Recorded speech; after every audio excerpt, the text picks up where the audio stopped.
Okay, I'm going to read along with that Psalm 23 I just read. I am going to read from this book, Lessons from a Sheepdog. And it is written by Phillip Keller. And he also wrote A Shepherd Looks at Psalm 23.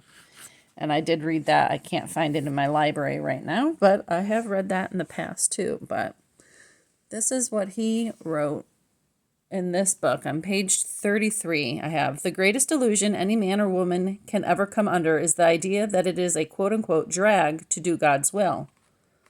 Just the opposite is true. Yet our old natures and selfish interests endeavor to deceive us into believing that it is a bore and bondage to serve the master. Part of this is associated with the traditional idea of serving God in quote-unquote in fear. The use of this word quote-unquote fear through the Old Testament has most unfortunately left the wrong impression upon our minds.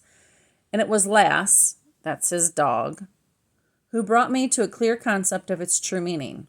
To fear with regard to God means to reverence, to hold in such loving esteem as to be afraid of grieving the one so admired. This was the attitude Lass held toward me. It had been built on trust and had grown gradually with the realization she could count on the consistency of my conduct and the credibility of my character. She had come to see me as more than just her master, but also her friend.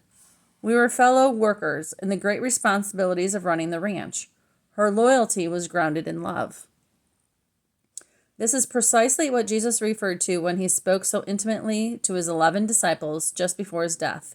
Ye are my friends, if ye do whatsoever I command you. Henceforth I call you not servants, for the servant knoweth not what his Lord doeth, but I have called you friends. John 15:14-15. Ultimately, our love for God is demonstrated not by sentimental emotion, but rather in implicit obedience to his will, expressed in our loving cooperation with his commands. And his commands are his laws. And God's laws are the laws that you will see in nature, in creation, in the universe. And then, yes, God has explicitly said his laws in his holy word, like the 10 Commandments and Jesus' Sermon on the Mount and other like holy scripture. When we comply with his wishes, our walk with him, our work with him, our way with him become a deep delight. A deep delight, not a drudgery. Not only is God immensely pleased, but so also are we. It never ceased to amaze and stimulate me to see how thrilled Lass was in her wholehearted obedience. Her eyes would sparkle with pure pleasure. Her tail would wag with joy. Her body was electric, vibrant, and with ecstatic satisfaction. This is what she had been designed to do, and precisely the same held true for me in my personal relationship with Christ. The question was, did I realize this? Most of us do not. I did not come into interaction with God until I was a man well into my 40s. It takes some of us, quote-unquote, old dogs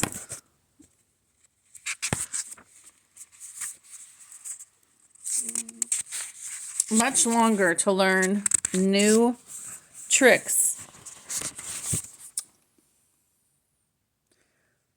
than it ever took Lass to learn to love and obey me. I confess here with burning shame that through this dear dog was a living, vibrant example of what it means to be obedient. My strong will was slow to learn this same lesson. Lass had a lot to unlearn, but she was eager and anxious to obey. At heart, what she wanted was my approval. This is a point that escapes many of us. We seem rather indifferent to whether or not our conduct meets with the master's approval. Do we really care what God thinks of our character? Lass, like me, had come to love Fairwinds, which is his ranch. She reveled in all the sights, smells, and sounds in the natural world pulsing around us. Each new dawn was the beginning of a bright new adventure. She was eager to learn any fresh lesson. Of these, by far, the most advanced and demanding were working to hand signals instead of spoken words of command. By combining the two together, she gradually made the transition from one to the other. For instance, if she was running towards me at high speed, I only had to raise my arm vertically with hand full extended, and she would drop to the ground at once. This was the signal for stop. It was essential that she master this means of communication. First, I was often at great distance from her, almost out of voice range, so saved shouting and yelling. Secondly, it was much less disturbing to the sheep if we communicated in comparative silence. For this sort of command to work well between us, Lass had to learn to keep me in view and give me her constant, undivided attention. And I'm going to end there. It's a really good book. I read it about 20 years ago at his mansion ministries in New Hampshire. Take care. Have a great day.